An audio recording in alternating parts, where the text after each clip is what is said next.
soon, everybody. Called meeting to order. Call the roll. Trustee Healy. Here. Trustee Katsinas. Here. Trustee Milani. Here. Trustee Compass. Here. Trustee Reardon. Here. Trustee Radishevsky. Here. Mayor Pico. Here. Please rise for the Pledge of Allegiance. I pledge allegiance to the flag of the United States of America and to the republic for which it stands, one nation, under God, indivisible, with liberty and justice for all.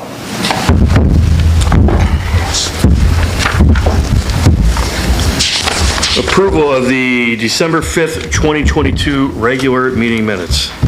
Mr. Mayor, Trustee Katsinas. I move to approve the minutes of the Board of Trustee meeting of December 5th, 2022. Second. Any questions? Call the roll. Trustee Katsinas. Aye. Trustee Milani. Aye. Trustee Healy. Aye. Trustee Compass. Aye. Trustee Reardon. Aye. Trustee Radishevsky. Aye. Mayor Pico. Aye.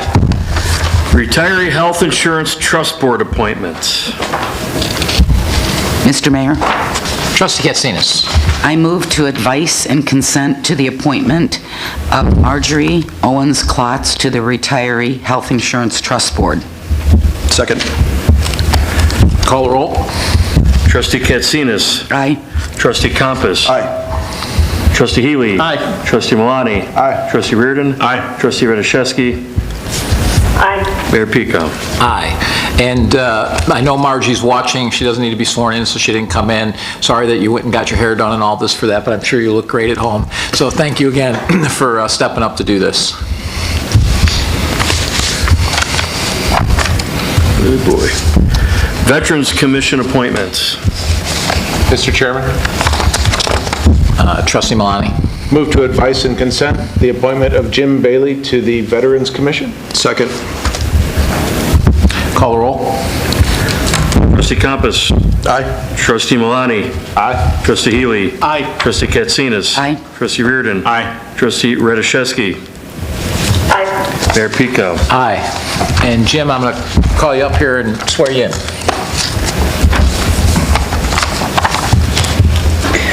They've got some paperwork. Too bad it's not George Bailey. Yeah. George Bailey. Raise your right hand, repeat after me. I state your name. I, James Bailey, Having been appointed to the office having been appointed to the office of the Veterans Commission of the Veterans Commission in the Village of Royal Park in the Village of Orland Park in the counties of Cook and Will, aforesaid, in the town of Cook and Will, aforesaid, do solemnly swear do solemnly swear that I will support the Constitution of the United States that I will support the Constitution of the United States and the Constitution of the State of Illinois, and the Constitution of the State of Illinois, and I will faithfully discharge the duties and I will faithfully discharge the duties of the office of the Veterans Commission of the office of the Veterans Commission to the best of my ability. to the best of my ability. Thank you very much for volunteering.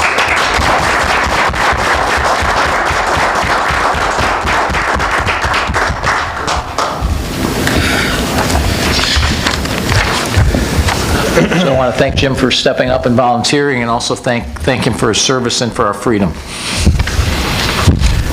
Accounts payable approval. Mr. Mayor, Trustee Healy.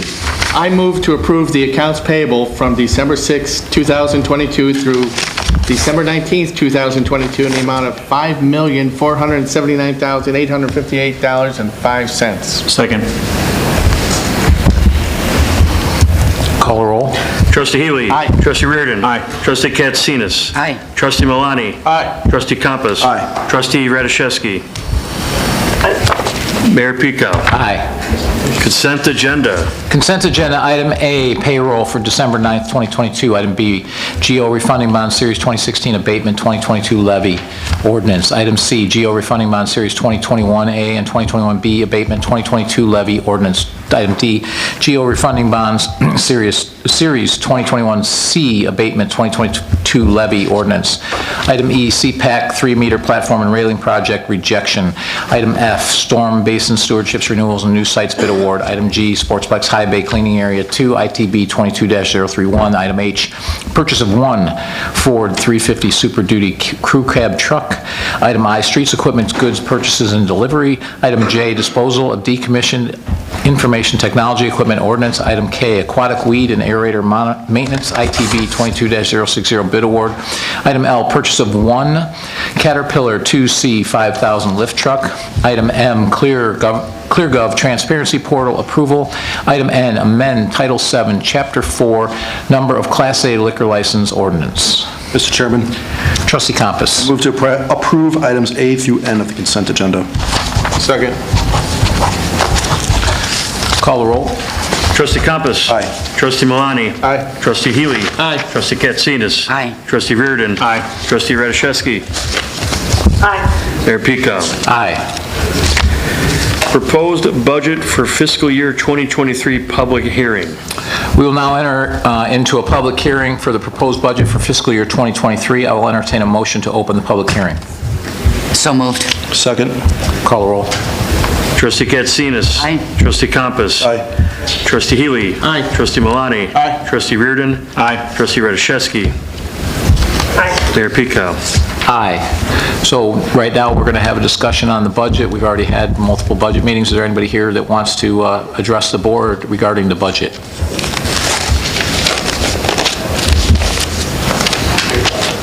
I will entertain a motion to adjourn the fiscal year 2023 public budget hearing. So moved. Second. Call the roll. Trustee Malani. Aye. Trustee Compass. Aye. Trustee Healy. Aye. Trustee Katsinas. Aye. Trustee Reardon. Aye. Trustee Radiszewski. Trustee Radiszewski. Aye. Mayor Pico. Aye. Proposed 2022 property tax levy public hearing. We will now enter a public hearing for the proposed 22 property tax levy. A trustee will I will entertain a motion to open the public hearing. So moved. Second. Call the roll. Trustee Malani. Aye. Trustee Compass. Aye. Trustee Healy. Aye. Trustee Katsinas. Trustee Reardon. Aye. Trustee Radiszewski. Aye. Mayor Pico. Aye. And again, this is a public hearing on the tax levy. Our goal as a board for the tax levy is to raise our tax levy less than the proposed growth rate so that our property tax rates stay down. Now, that's not a perfect process. It can vary some based on Cook County, but we do the best we can to keep that happening to capture our new growth, but not add, so that essentially if you're a homeowner, you see your taxes from the village go down slightly each year. Is there anyone here from the public that wishes to speak? Any trustees want to make any comments? I'll entertain a motion to adjourn the public hearing for the 2022 property tax levy. So moved. Second. Call the roll. Trustee Compass. Aye. Trustee Malani. Aye. Trustee Healy. Aye. Trustee Katsinas. Aye. Trustee Reardon. Aye. Trustee Radiszewski. Aye. Mayor Pico. Aye. Centennial Park Aquatic Center CPAC Preventative Maintenance and Slide Painting Project. Mr. Mayor, Trustee Reardon. I move to approve the proposal from Whitewater West Industries LTD dated August 30th, 2022 for CPAC slide preventative maintenance and the exterior painting of slides SK10 A and B and SK11 A and B for a total of $149,400 with $1,900 for contingency or not to exceed $151,300, and authorize the village manager to execute all related contracts subject to a village attorney review. second. Any questions or comments? Mr. Chairman, Trustee Malani. just want to clarify, we recently correctly repainted the interior of the slides, correct? So this is just doing the exterior and then we'll just have preventative maintenance moving forward? Yes. Okay. Because I know we had an issue with how they were painted previously, so this is remedied. We did not do all the slides. Okay. Thank you. Mr. Mayor, that was my comment. This is within the budget that we had set out when we talked about this last year? This is within our next year's budget, correct. Any other questions or comments? So I'm going to use this opportunity to have a broader discussion, and I realize it's only a $1,900 contingency here, so I'm not squawking about the $1,900 contingency. But I think one of the things that through the process of discussing the budget this weekend, talked to several board members about the contingencies that we're putting in place. And I know why we're doing that is to give you the flexibility to just approve these changes. But I also know as a contractor that, as a former contractor to villages, I very rarely ever ask for changes. And given that we're facing a lot of budget uncertainty. I think we all know what's going on with the economy and everything else, so we're facing that uncertainty. And also given the fact that I think the engineering practices that we put in place of making them do fixed bids has really worked out for us in that regard, as opposed to giving them so much flexibility. I think that for some of these projects, not this one, it's $1,900, but I think we need to reconsider whether or not we're gonna allow all of these contingencies to be in place. And I think one thing that would help us for that is we talked about this earlier, is to let us know how many times we've used the contingencies that are in there. But, and then also, so how much contingency have we approved, how much did we actually use, and also which contractors are using it and which types of projects. Because that really tell us if they're not bidding it properly, or if there truly is a contingency. I realize sometimes you'll run across something you weren't expecting, right? But which projects is happening, so we don't have to necessarily authorize these contingencies and leave wiggle room for people to put these changes in and start holding contractors accountable for what they bid. If they don't bid it right, too bad. I know as a contractor, I ate several bids, a few $1,000s here and there, where we didn't bid it right, we missed something, and we didn't necessarily get a contingency. So. I don't know what the board thinks about that, but I think it's something we need to look at going forward. Mr. Mayor, I completely agree. You and I had this discussion. I think if we have like a history of it, even a couple of years, to say, look, we're getting to the 100% of the contingency every time. That we can do a better job either with our bid or things like. I mean, and maybe we're not. Maybe you come back to us and say, you know what, we're only hitting it 5-10% of the time. Then it's probably a good practice that we because we're not trying to create more work. We don't want. I don't think that we want you coming back every single time when there's a $1,000 difference or something like that. But some of these contracts are over $1 million, and so you're talking $100,000 in contingency, which again is only 10%, but it seems like it could add up to a lot of money. And again, I just don't know the frequency and the depth of how we're going into these contingencies. And I think if we had that information, just even on a broad, level, it might help us, to decide going forward. And we may identify that certain projects are getting contingencies way more than other types of projects are getting contingencies, or certain contractors are getting contingencies way more than others. And I think that all helps us control it. And, if we can squeeze these bids to where we're not seeing contingency, obviously that is going to potentially free up money for us, or certainly not put as much strain on our budget, which is going to be strained, we know. Sure. George, if I jump in, what our usual practice in Public Works is if we feel there's a higher risk of unknown, like they may come across something unknown, then generally we have the contingency, but there's sometimes bids that we don't have any contingency on at all. So we try to cut down on potential for any of that contingency being used.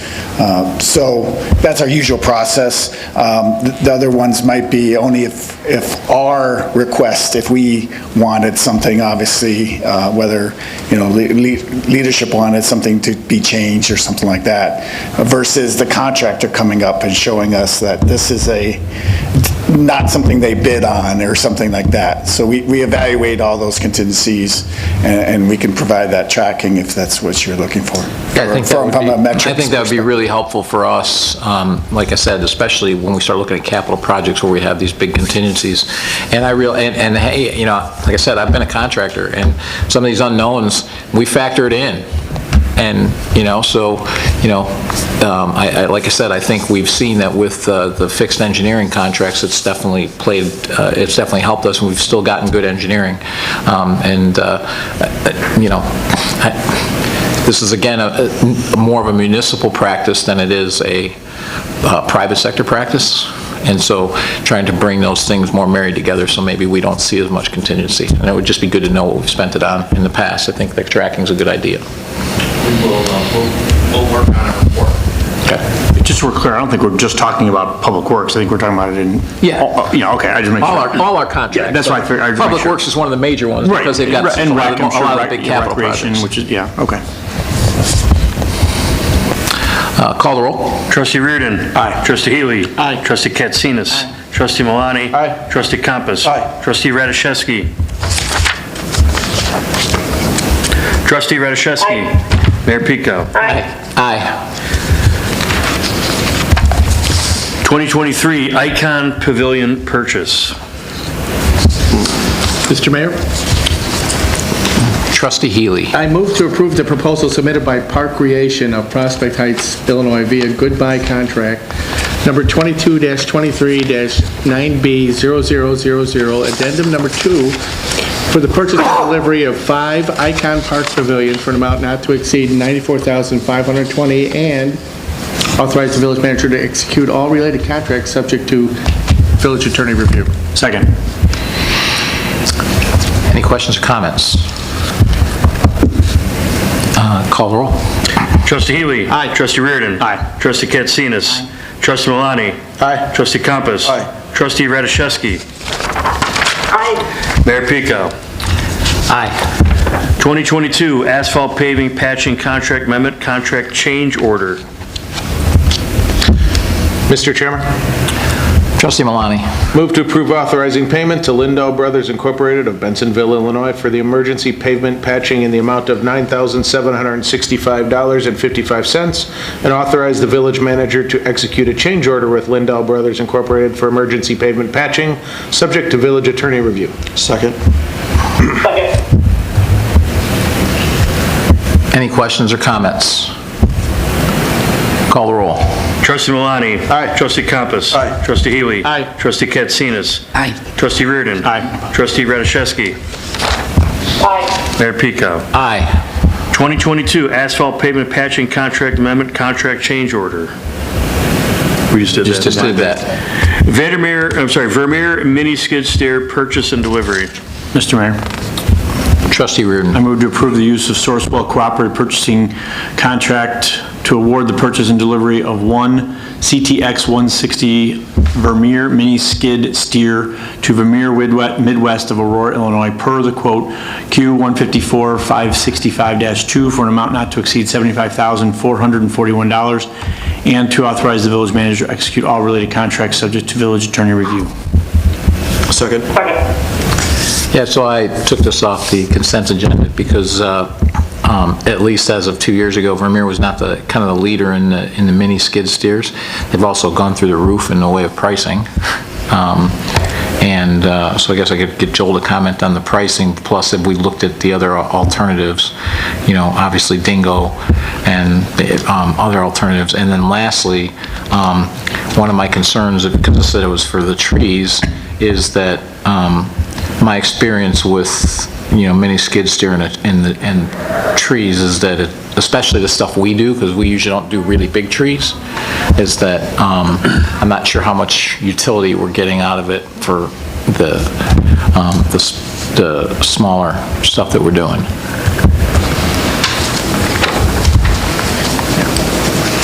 So the Vermeer model, we recently got one 2 years ago with the streets, with a larger model, and that one has been performing very well, and so we went back to that Sourcewell contract again and looked to obtain this one.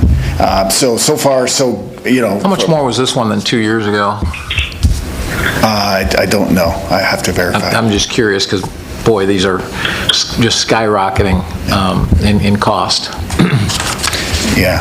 That's more than a skid steer now these days, you know?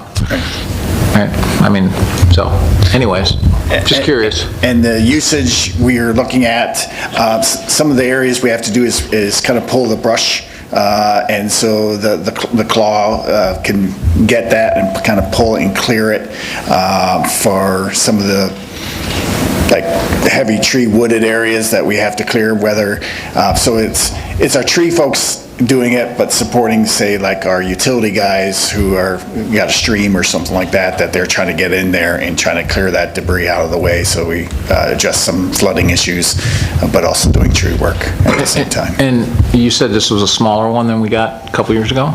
Yes. Why, I guess would be my question, if we're pulling out brush and stuff like that? Because we're looking at access, so it doesn't tear up a lot of the access areas, because some of them are behind homes. and Okay, so this is to get through fences? Yes. Okay, so the wheelbase on this thing is less than, you can get through a Correct. standard It's 36-inch fence? Kind of approximately this width of our Okay. aisle here. The mini. Yeah, very. There was a photo of it There's a bunch of photos on here. in the packet, if you Yeah. wanted to. Yeah, no, I'm very familiar with them, I just, I just had those questions, so, so, I can send you that previous number if you would like okay, that. yeah, that'd be great. Any other questions? Mr. Mayor, one thing I'm not sure he addressed, you asked about some other provider, did we bid this out, or is this, we just went back to them because we bought a previous one from them? Yeah, with the Sourcewell vendor. It's through the... Or sorry, joint service. Gotcha. Sorry. It's Mr. Mayor? Trustee Healy? This machinery, it's not going to reduce our labor, the village labor. I mean, it's not going to replace somebody or... No. And it helps the contractors. No, it helps our in-house staff. It helps our in-house staff, because instead of hauling stuff by hand, they have a machine that can take it. They definitely have a lot of utility. I just, I've owned one. I found more utility non-tree related work than I found tree related work. So is this solely going to be trees, or will we be able to use it for other? There's other attachments that you can attach it. So you have a bucket, a claw, clamper, and so you can utilize it for multi-purpose. Because I'm not sure if our trees, we're going to need this on a regular basis, and my suggestion would be is to make sure that we're utilizing, because these are great pieces of equipment, that we're utilizing this equipment as much as possible. Across the divisions, yes. Across divisions, because it's very, it's a good, I mean, they're great, they're fantastic for, but not just for trees, but for other things as well. Oh, definitely. Okay. Everything we use, it's cross-functional. It's not somebody's individual divisions. Okay, thanks. Any other comments? Call the roll. Trustee Reardon. Aye. Trustee Compass. Aye. Trustee Healy. Aye. Trustee Katsinas. Aye. Trustee Malani. Aye. Trustee Radiszewski. Aye. Mayor Peacock. Aye. Downtown Orland Park project update. So we're going to get an update on this, and there's a reason why we're doing it. And we'll get an update and have comments on that, but I want people to understand why we're doing this tonight, aside from the fact that it's a good idea to give you an update. The entire project will go through a hearing process before being approved.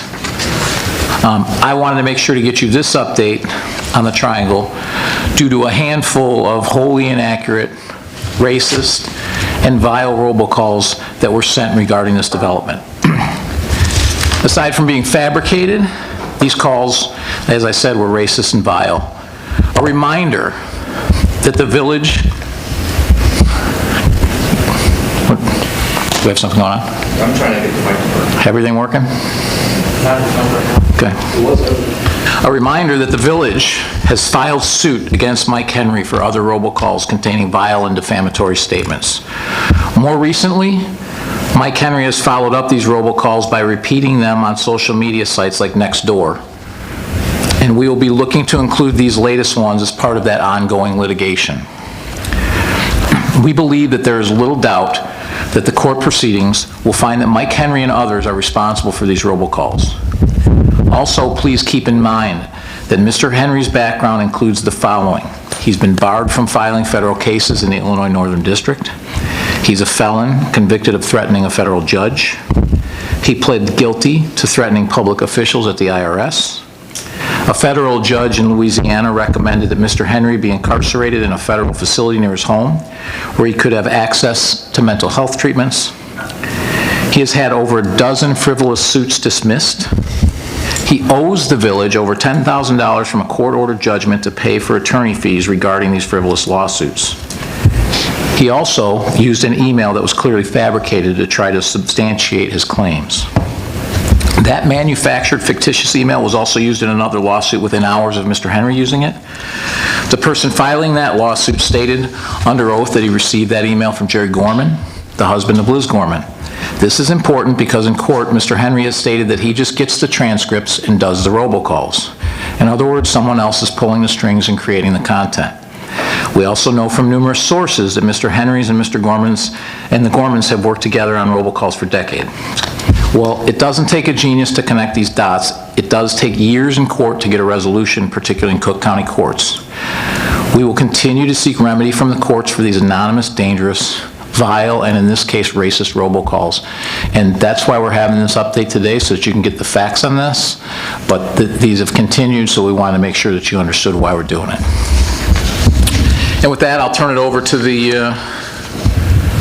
Ed.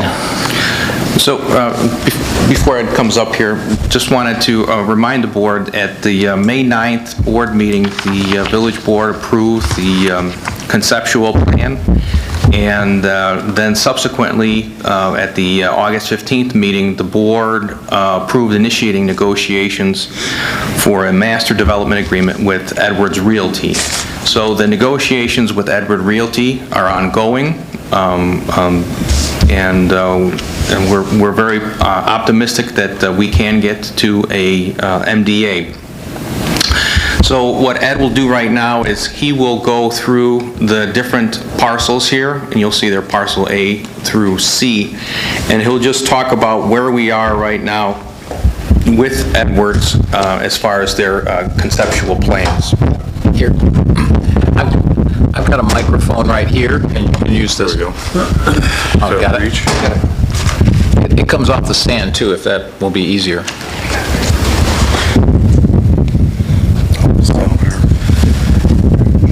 They give them the floodlights? Should have had us to move forward. There we go.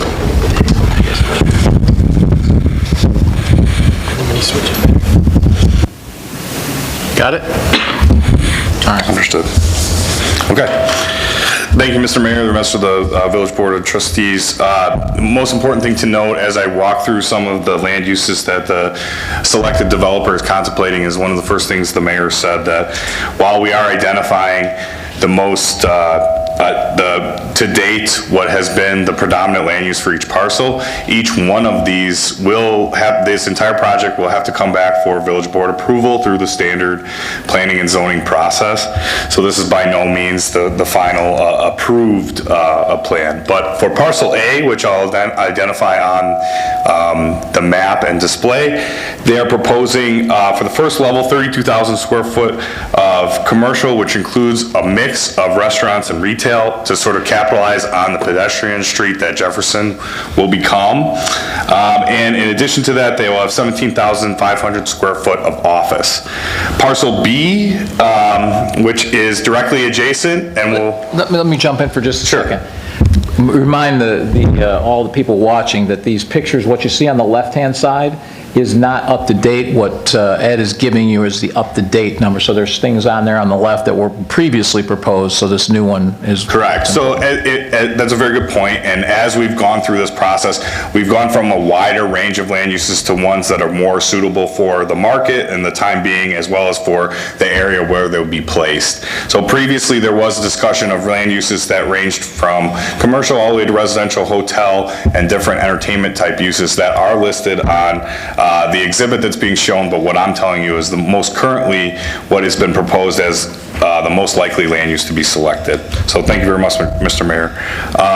Parcel B, which is directly adjacent, which will be shared, using the shared pedestrian street for outdoor seating and other, to add activity to the street. They're looking to do another 32,000 square foot of commercial. Again, a mixture of restaurants and retail, maybe some different services and things like that, but mostly restaurants and retail. And then level 2 will include 17,500 square foot of office.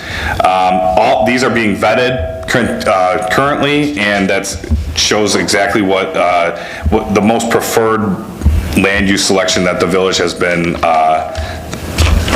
made aware of for that parcel. Parcel C, located here in the southwest corner of the site, will be is proposed to be a 11,000 square foot daycare use. Parcel E, which directly adjacent to, or directly north of the parking deck, is going to be proposed as a 75,000 square foot medical office. And the parcel that was previously housed at Crescent Park was proposed to be, at one point, to be a e-gaming center, is now being proposed as two different options.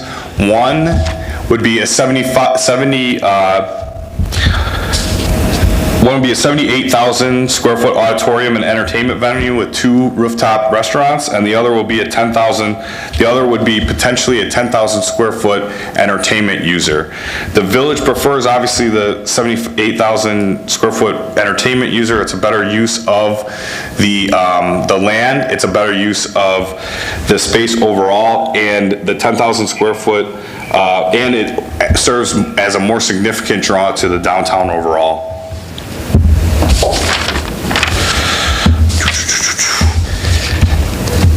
And then the final parcel H signified on the plan is another one-story restaurant that what we've worked with the developer to do to actually add a street edge is to move that building as close as possible to LaGrange Road. So as you see here, this is laid out as the most current land use selections that the developer is currently being vetted with our financial consultant to determine the amount of increment that this could potentially generate, and that will guide the village's decision and the board's decision as to what land use selections are made and potentially what subsidy would be granted to the developer. And what I will add here in the negotiations and discussions is, again, they have users and LOIs and all that for all of these different variations. Right now, the two up to the north are restaurant, retail, office. What we have discussed, just due to the market and due to the 7% interest, there may be a need to put some residential in there because it's a little bit more profitable. We have discussed that we would consider residential as long as, and basically what would happen is the office space would move over to one building and be more stories, and then the residential, but we have told them no more than 120 units, which, if you put it in perspective, 9750, I think, has 295, so much smaller residential, and so, but we've given that as an alternative. It's not their first choice, but if they need to in order to attract bank financing and the like, that's something we've considered. And also to Ed's point, where the entertainment venue, the auditorium, I think it was at least 1,600 seats. Correct. Additionally, we have kind of, I guess we're discouraging a 10,000 square foot entertainment user because that would just be surface parking lot as opposed to really something more substantial. So that's kind of where we've left it with them. Obviously, they have to get bank financing, which the medical user and stuff really helps for that, but 7% obviously hurts the profitability, so which requires a little bit more TIF increment. We, as Ed has said, we are currently have our TIF folks, SB Friedman, looking at this to see if it generates what they need to make the numbers work, and then from there we'll negotiate and see where we're at. So there is some significant progress. And then additionally, if you could, just let everyone know where the process is at and where the process is at with the schools. Mr. Chairman. He has some more to update on. Questions on the... This is on parcel B. Okay. So I just wanted to point out as well, like the economic headwinds that we have here are proposed, or what we ideally had wanted in parcel B would have included a key hotel. But what we heard back was that most hotel developers are not going after any developments in Illinois. And not only that, the very high taxes in Cook County has pulled all of them out of the market. So I just wanted to make sure that we're noting that we're going after these alternative solutions and we're just not getting them because of the economic headwinds. Thank you, Trustee Campus. That's important to note because we want to be as flexible as possible with, obviously, ideally, the village wants to limit the number of residential. In order to capitalize on some of the benefits that a residential development would offer to this, overall development would be to maybe look at hotel.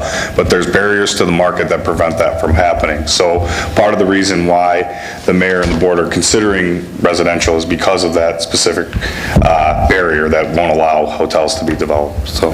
And what should be noted, and I'll only tie it back to why we're doing this, which is those robocalls, is that it's 120 units. So there's no way that what was said is anywhere near, would nearly be accurate. Also, they are not, this is developer market rate proposal, and if you look at 9750 currently, there are only a handful of students going to our schools from those locations, because mostly it's adults that want to live there because there really aren't a whole lot of amenities for children there. So that's what we would expect to see if, and right now they don't have any plans to put residential there, but if they were to put 100 units in there, that's what it would be. So as the mayor mentioned, there are a lot of moving parts to this. In addition to the moving parts on uses, land uses, we have S.P. Friedman, who we have a contract, the board approved a contract with S.P. Friedman as our TIF financial advisor, and they have completed their TIF district eligibility report and redevelopment plan, and they found that the area is TIF eligible. So that is one hurdle that we have to overcome, and we have overcome that hurdle. Then another thing that the village has been doing since 2021 has been negotiating an intergovernmental agreement with school districts 135 and 230. So since that time, staff has been meeting with representatives from those districts to try, in good faith negotiations, to try to come up with an IGA that addresses any concerns that they may have. And over time, we have done a number of things to just do that. First, a project of this scale is going to require and vision is going to require some TIF financing. So we know we're TIF eligible.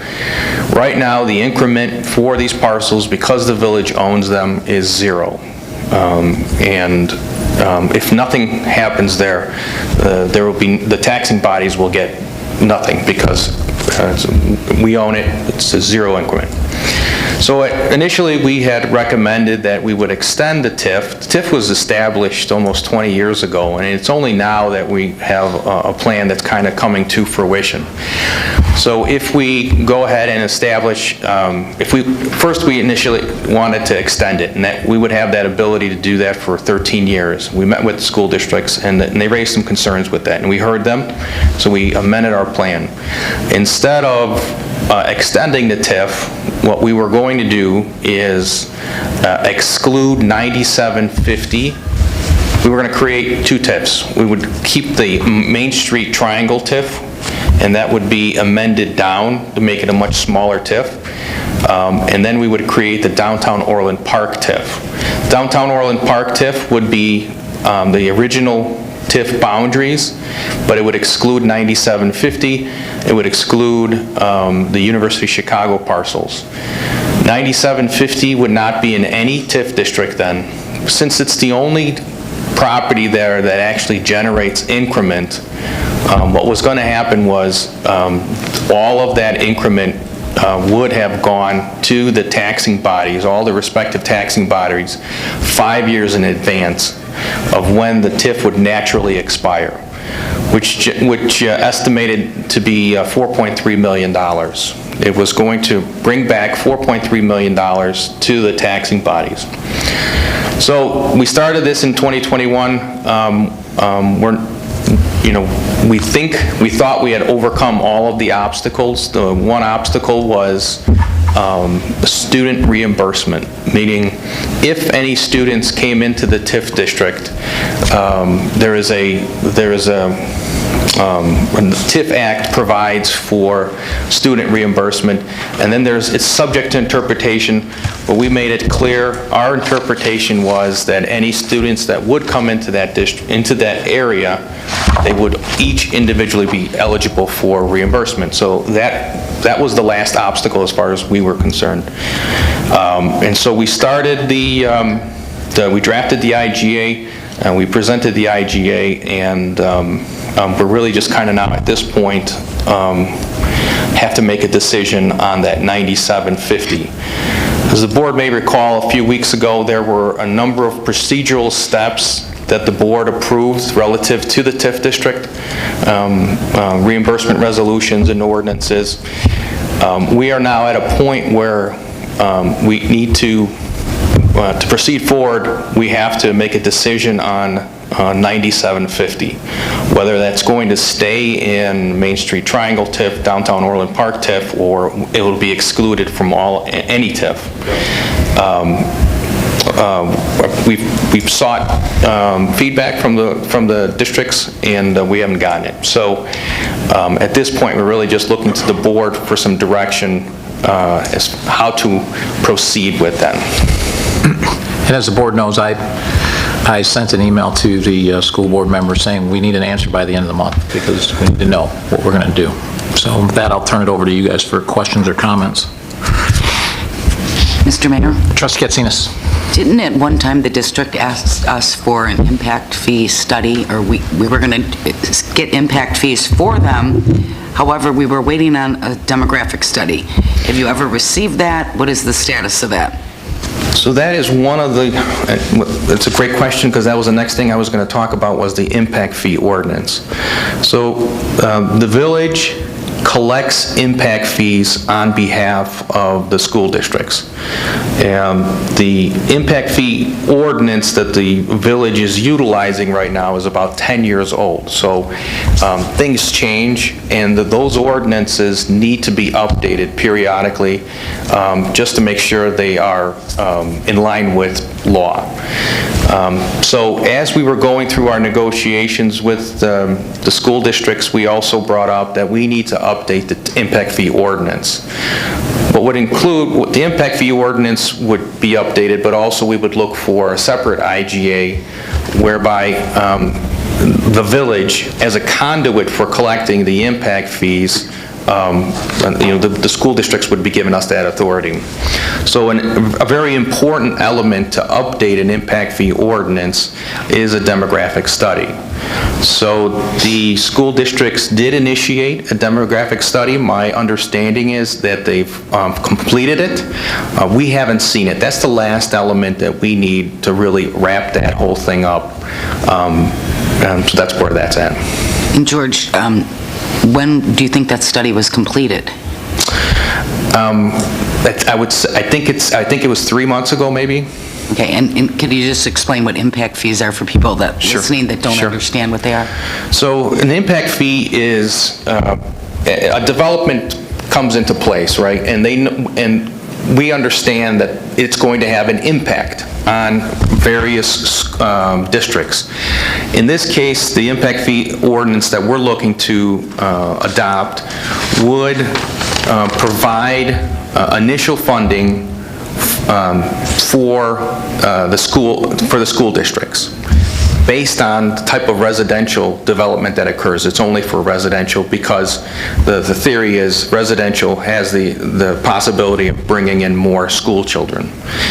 Our impact fee study our ordinance would also look to initiate an impact fee for the fire district.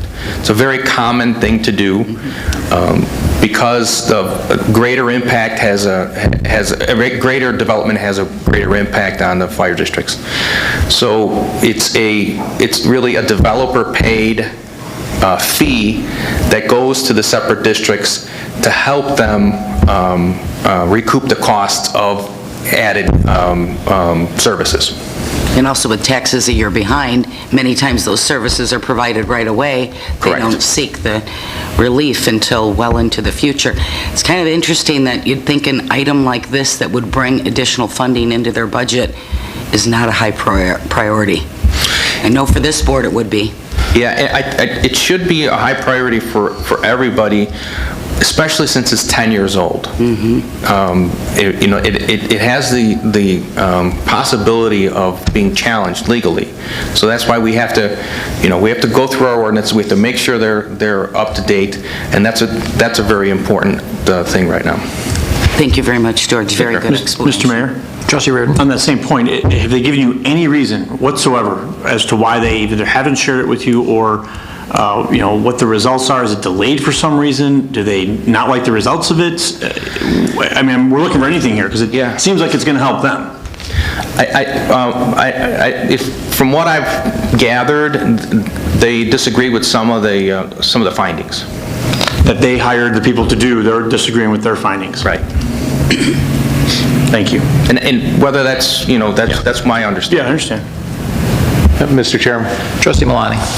I find it interesting that, we're talking about millions of dollars that this impact fee generates, but, it's clear and obvious, and they've made it known that they have a space problem, especially with their early childhood program, right? And, we've offered to give them the cultural center for $1. And we were going to maintain a parking lot. We are going to keep, and maintain that parking lot. And they chose not to take up an offer like that. But instead, now they've submitted, I think, 4 or 5 conceptual plans for expansions for 5 of their buildings. So, instead of using $4.3 million for these, who's going to get the foot to bill for these conceptual expansions? Well, it's our residents' tax dollars at work. And it just seems like, we seem to be giving them everything they need, but yet it's very difficult to continue to work with them and to get anything out of them. And I think, based on what we're hearing here, it's like we just need to pick a path and move forward, because we've been kicking this down the road since 2003 or 2004. And we've got to reach end of job here eventually. So, we need to figure out how to move this forward. Mr. Mayor? Trustee Healy. George, you mentioned about that, about reimbursing for the students in the TIF district. And we were going to pay the full price for them? So the TIF Act is very specific on how a school district gets reimbursed for students. Where it's subject to interpretation is the net impact of students. Meaning, you're supposed to, some bodies interpret it as the entire district, what is their student population, and then you get this development, what is the student population after the development. So if the entire district goes down, then there's no impact. What we're saying is we're not going to do that interpretation. We're going to for this development, every year we will see how many students are generated in the development, and then there is a formula, a state formula that every school district has to calculate what it costs to educate a student. So then you take that times that, and that's what the TIF would reimburse. Was that unusually generous on our part? Can I ask that? It is. Not that we're not generous, but it wasn't just unusual for you to be generous, is that what you're saying? I think so, because in the past, the interpretation from the village was that it was the whole district. So what we're saying here is any new housing that happens in the downtown Orland Park that generates students will get reimbursement per student. Well, as being the oldest person up here, my back isn't that good. It seems like we've been bending over backwards for these people. But, at the village as a whole, there's a lot of other people even older than I am. I mean, there's a lot of retired people. And I think the sense of urgency that all of a sudden interest rates are higher, and it's inhibited things. I mean, the fact that there's no sense of urgency to push this forward or to capture those dollars, it's just amazing that we still spend money on all these studies and lawyers and consultants. It seems like this could have been done more efficiently with their cooperation. Any other comments? Mr. Chairman? Trustee Compass. So in thinking about, all of our government bodies are challenged with what's going on with the economy right now. And, obviously, I believe that the solution would obviously give the school districts, fire districts, additional funding it wasn't that long ago, maybe a couple meetings ago, that I was talking about Officer Kirby and his positive impact at Sandburg High School. And it wasn't too much longer after that we heard that the school district came to us with a request for 3 school resource officers for the junior highs. I was excited about that. I thought that'd be a great option, and certainly under the amount that we're talking about here. But I've recently learned that request from the school district has been rescinded. Is that correct, George? That's correct. Have they given any indication as to why they removed that request? Nope. The police chief was contacted, indicating that they're no longer pursuing it, and we confirmed that in writing. There was no reason why. So I would, obviously I'm not a member of the school board, but I mean, I'd opine that this funding that'd be a great application for this funding, would be to add those officers back into the junior highs. Any other comments?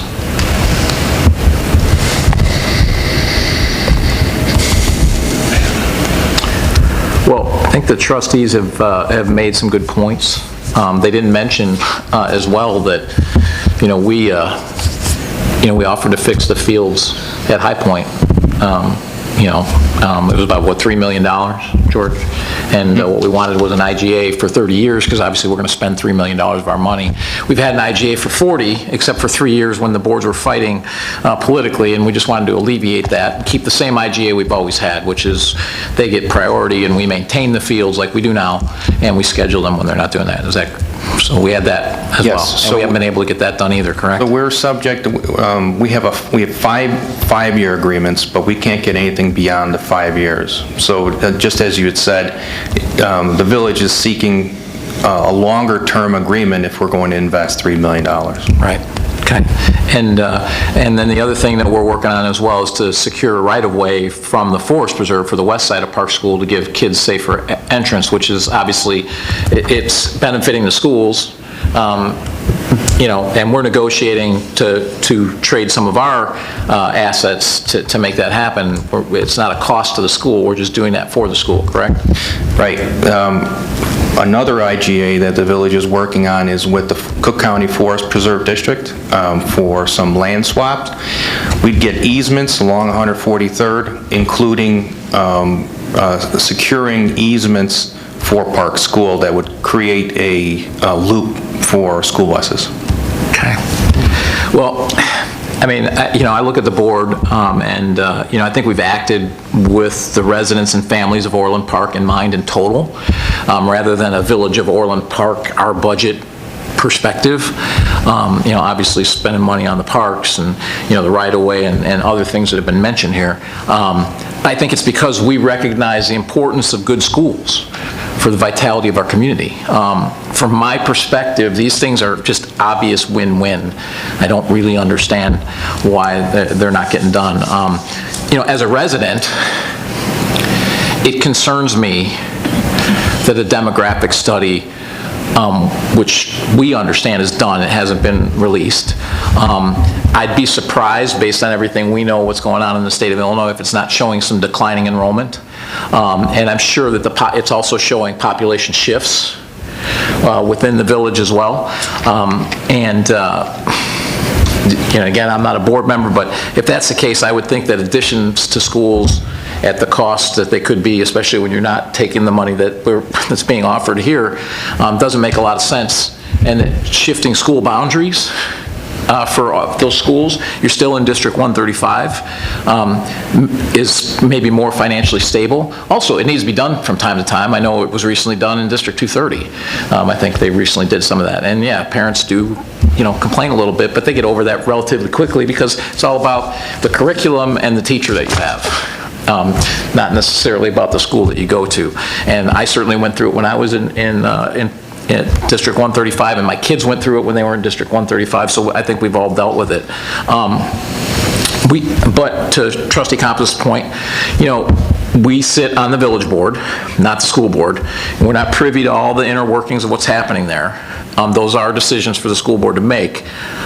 But one thing as residents we deserve is for those decisions and discussions to be transparent, because there's a lot of things here that don't really make sense. We've lost a significant amount of time trying to hammer out an IGA, correct, for this triangle. Yeah, we've worked it since 21. And it's not a requirement. Correct.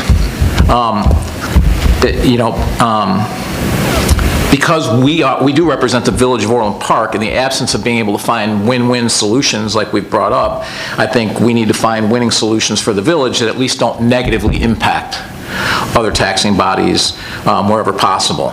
I just don't think, for that reason, I don't think we can allow the TIF to drag out any longer. The schools will still get what they're getting now, and we can,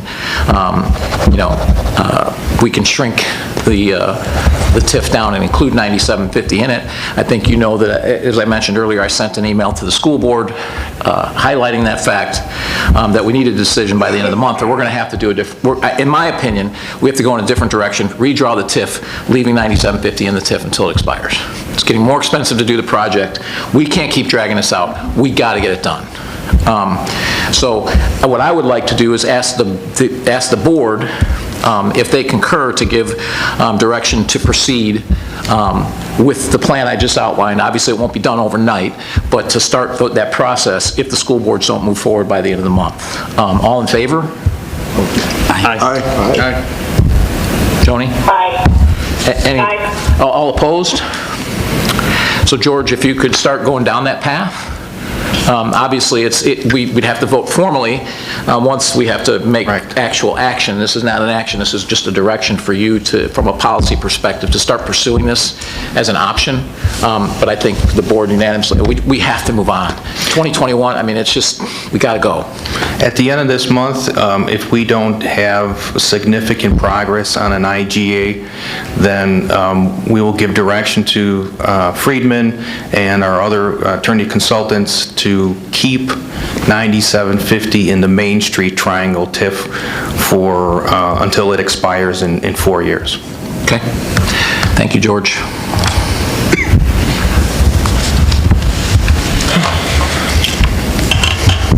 Yep, that's it. An ordinance providing for the levying, assessment, and collection of taxes for the current fiscal year of the Village of Orland Park, Cook and Will Counties, Illinois. Mr. Chairman? Trustee Malani.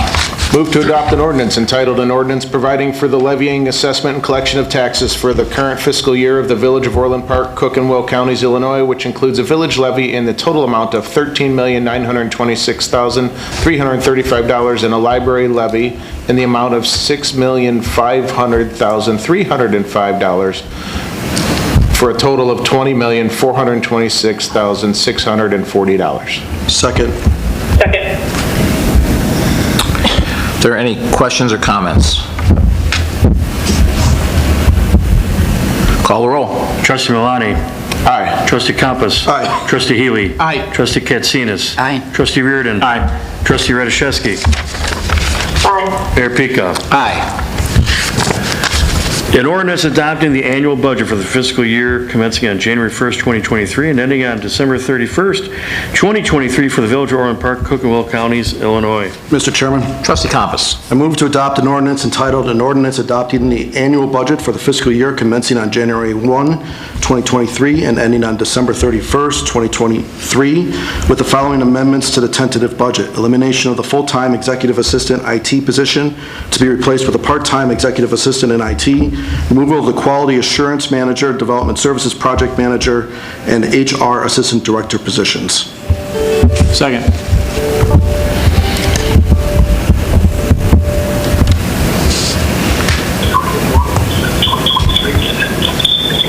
Joni, did you hear that? No. Could I ask Trustee Compass to reread his motion? I move to adopt an ordinance entitled, an ordinance adopting the annual budget for the fiscal year commencing on January 1st, 2023, and ending on December 31st, 2023, with the following amendments to the tentative budget. Elimination of the full-time executive assistant IT position to be replaced with a part-time executive assistant in IT. Removal of the quality assurance manager, development services project manager, and HR assistant director positions. Second. And Joni, can you mute your phone? She's watching it on TV, you can hear in the Can you back. hear me? Yeah, we also hear our echo in your background. All right, I'm muting. Are there any comments? Call the roll. Trustee Compass. Aye. Trustee Reardon. Aye. Trustee Healy. Aye. Trustee Katsinas. Aye. Trustee Malani. Aye. Trustee Radiszewski. Aye. Mayor Pico. Aye. An ordinance establishing certain annual or hourly pay rates and pay ranges and the salary administration schedule for the Village of Orland Park non-represented employees for fiscal year 2023. Mr. Mayor, Trustee I Reardon. move to adopt an ordinance entitled, an ordinance establishing certain annual or hourly pay rates and pay ranges and the salary administration schedule for the Village of Orland Park non-represented employees for fiscal year 2023. Second. Any questions or comments? Call the roll. Trustee Reardon. Aye. Trustee Healy. Aye. Trustee Katsinas. Aye. Trustee Malani. Aye. Trustee Compass. Aye. Trustee Radiszewski. Aye. Mayor Pico. Aye. Cancellation of the January 3rd, 2023 Committee of the Whole and Board of Trustee meetings. Mr. Chairman, Trustee Malani. move to approve the cancellation of the January 3rd, 2023 Committee of the Whole and Board of Trustee meetings. Second. And just so everyone knows, it's because we only had like 2 items on that agenda, so we can easily move those. Call the roll. Trustee Malani. Aye. Trustee Compass. Aye. Trustee Healy. Aye. Trustee Katsinas. Aye. Trustee Reardon. Aye. Trustee Radiszewski. Aye. Mayor Pico. Aye. Any non-scheduled citizens and visitors? Okay. Board comments. Trustee Radiszewski. I hear we're supposed to get a lot of snow, fast snowstorms later in the week. Just want to remind everybody to drive safe, stay inside if possible. Check on your loved ones. Open your cabinets, let the water drip. Make sure that your pipes don't freeze. Another good idea is replace the battery in your thermostat. And that's about it. I hope everybody has a very nice Christmas and a Happy New Year. Thank you for all the home improvement tips. Trustee Reardon.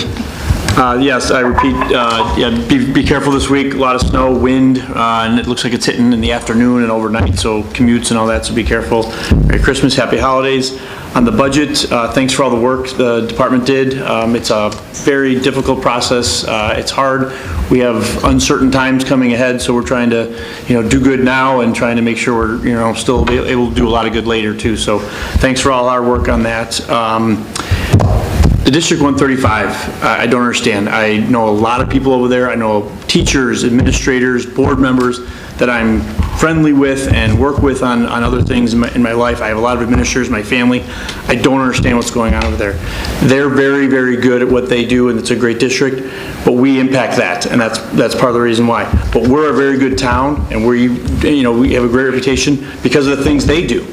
And so whatever's going on over there, whoever's making the decisions over there, something's got to change. We listed 5, 6, 7 things tonight that are, as a parent of 4 kids that have gone through, 2 that are still there, the resource officer comes to mind. I have 2 in junior high. It's a great idea. With what's going on in the world today, having a resource officer right there that has direct communication, with the department, I don't understand the thinking on that. And that's part of the problem. They're not communicating at all. Give us a solution. Give us a reason why they're doing these things or why they're not liking our idea and come up with their own. seems like every time they come up with something, we give it to them, pretty much, or we try to work with them, and so it's really concerning. And again, I'm not there, and I've heard one time, I think it was during the campaign, when we were commenting about some of these problems we have, is stay in your lane, which is, absurd. I mean, our lanes run parallel. Our lanes merge a lot over the course of a year between the school district and the town. I'm not trying to, make decisions for them. We're not board members. We don't know everything that goes on over there. But we have to communicate with each other. This is just, these are too big of decisions.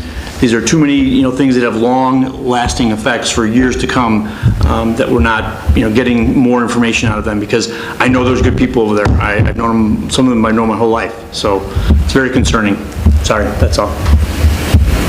Trustee Healy.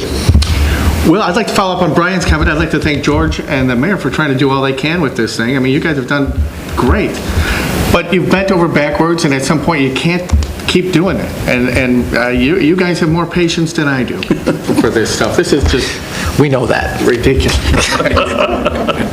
Okay, my other comments with all this, with Christmas around the corner, I just wanted to make note that Christmas was declared a national holiday by President Ulysses Grant, who's associated with Illinois, in 1870. He was a personal friend, wasn't he? No, I don't know.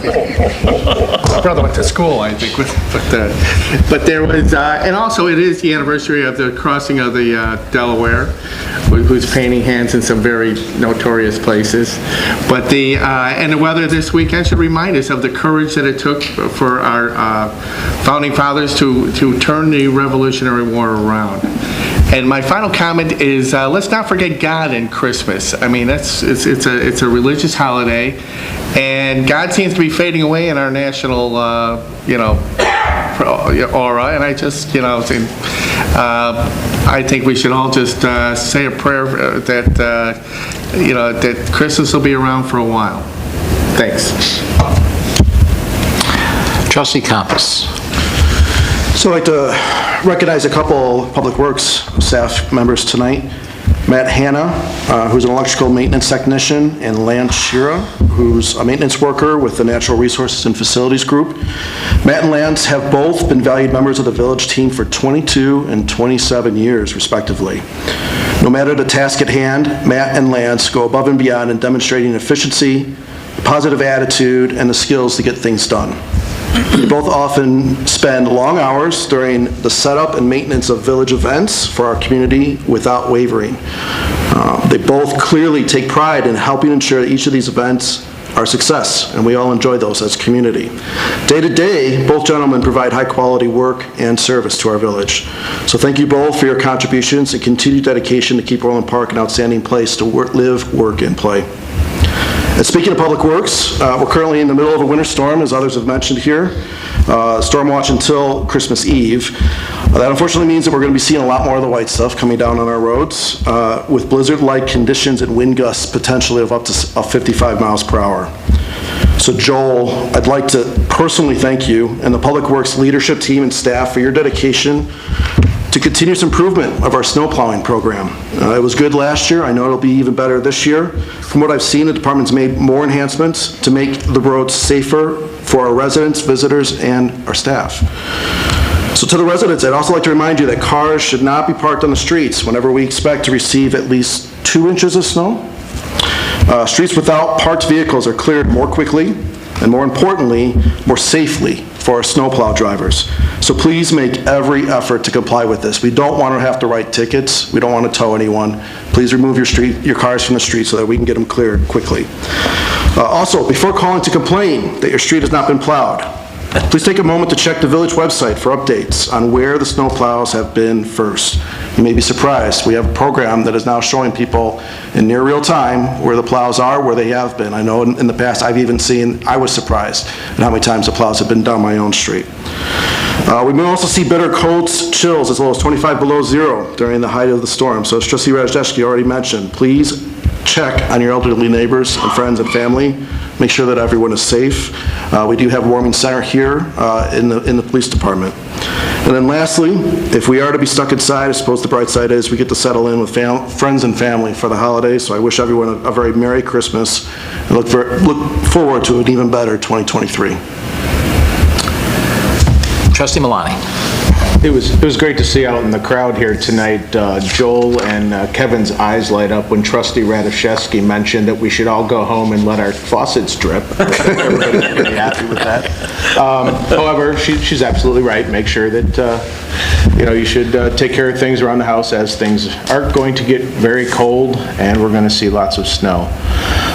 However, I just wanted to kind of focus on, the holidays coming here. And, I had the opportunity to go out with my wife. We went Christmas shopping. We were all through Orland Park. We went to the mall. And it was nice to see the level of families out shopping again and enjoying the holidays. We all tend to focus on, let's get it online, it's easier, but it was just overwhelming to see everybody out having a good time again and enjoying themselves, and especially doing it here in Orland Park. I think we have a great place for families to come and enjoy the holidays, but to focus on what the holidays are really about, I think, is what's important here. It's our families, our friends, our loved ones, and take a moment, as we're probably going to be stuck in the house for at least 3 days, Thursday, Friday, and Saturday, to enjoy some time with your family. Spend time with your loved ones, and give them a hug. Sit by the fireplace, sit by the tree, and just think about what the holidays are all about. So, I'd like to wish you all a Merry Christmas, Happy Holidays, and we'll see you in the new year. Trustee Katsinas. Well, there's not too much more to say that hasn't been said already. All right, moving on. We should be able to keep us short tonight. No, I just want to make a special point to thank village employees and our first responders, both in the police and fire district, who work in this weather, in the cold, during holidays away from their families. So very, very grateful for the services that they perform. Without them, we wouldn't be able to get around. So keep them in your thoughts too, and wish everybody a Merry Christmas and a very Happy New Year. Thank you. Thank you. And a couple of things I've added to my closing comments, thanks to Bill's comments about crossing the Delaware. So you're probably familiar, you may not be familiar with who painted it, but Emanuel Lutz painted the famous painting of Washington crossing the Delaware, and it actually sits in my office. And some of you have heard this because you heard probably the incoming Speaker of the House talk about he's got a big mural painted of this. And I learned some things from him, which I thought was very interesting and maybe something we should share about America. So Emanuel Lutz, it was German, and he was with the Germans when this happened. And when Washington crossed the Delaware.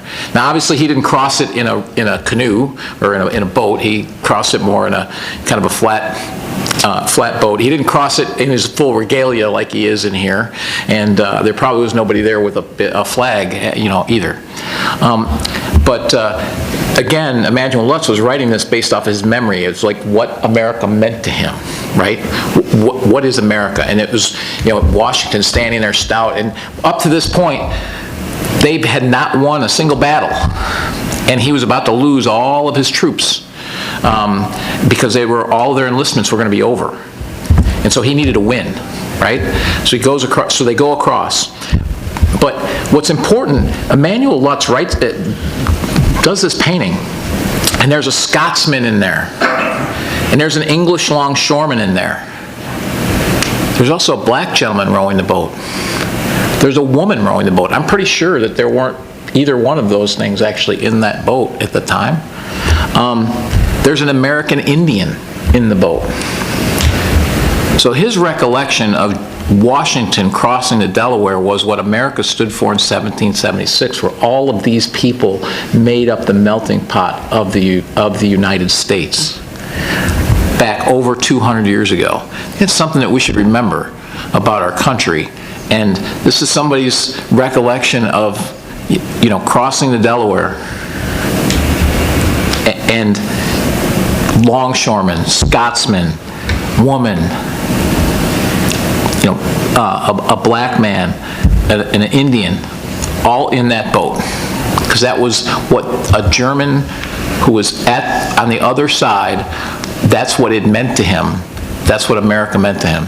So I think that's something we should remember about that. Also, Trustee Compass mentioned snow. So I'm gonna comment on cul-de-sacs. For all of you who live in cul-de-sacs, Please don't call the Public Works and tell them about how people put stuff in front of your driveway. I can tell you, as someone who plowed cul-de-sacs, you get better service keeping snow off your driveway than anyone in the village, because everyone else, the plows just go right by and push it right back up. I mean, all of us that live on the streets, we routinely put, especially after a big snow, every time the plows come down, we have to clear out our driveway again. So you get better service than everyone else. You may not think so. And if everyone, there isn't a single other village I know of that cleans the cul-de-sacs to the level that we do. So be very thankful for that, but also be patient, because it gets plowed by contractors because our big trucks can't get in there, especially in a big snow. We can't even help them out.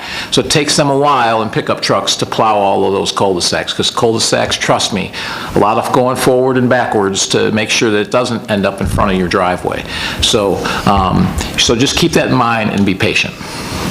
I also want to thank the entire staff for working diligently on the budget and working through it today and since Thursday, because I know we had some last-minute changes, and I know some of those are tough changes, but I also think we're going to be facing some tough decisions, so it was important to make some of those now. And I think it's fiscally sound, and we'll be in a good position. I would also like to congratulate Trustees Healy, Katsinas, and Milani for being on the ballot for the upcoming election and having no opposition. I think this is a testament to the great job that you have all done. You've made a lot of good decisions. You helped us double our investments on roads and parks. You also made a lot of hard votes on COVID under tremendous pressure and relentless attacks. Okay, and in hindsight, you were right on every vote. So you can feel good about that. You also supported the policies that drove our crime to the lowest level it's been in 27 years. And you did this all in spite of the robocalls mentioned earlier that attacked you, your spouses, and in some cases your children. You endured an endless number of harassing emails and notes put in your mailboxes about you and your family in your neighborhoods, that should just never happen. So thank you for putting up with all that and standing tough and making the hard calls. The businesses, the residents of Orland Park, they join me in thanking you for your 4 years of service, and look forward to your next 4 years. Lastly, again, I'd like to thank our entire staff. It's been a great year. We faced some challenges, like we always do. We'll face some next year, but great work. I know that our snow crews will do a fantastic job, like they always do, and we appreciate it. We won't be able to thank them for about another month to our next board meeting, but I'm sure they'll handle snow very well over the next month. So I know they do a great job. Our residents and businesses, I want to wish everyone and staff a Merry Christmas and the happiest of holidays and a happy and safe New Year. I'll entertain a motion to adjourn. So moved. Second. Call the roll. Trustee Compass. Aye. Trustee Milani. Aye. Trustee Healy. Aye. Trustee Katsinas. Aye. Trustee Reardon. Aye. Trustee Radiszewski. Aye. Mayor Pico. Aye. We're adjourned. Thank you, everybody.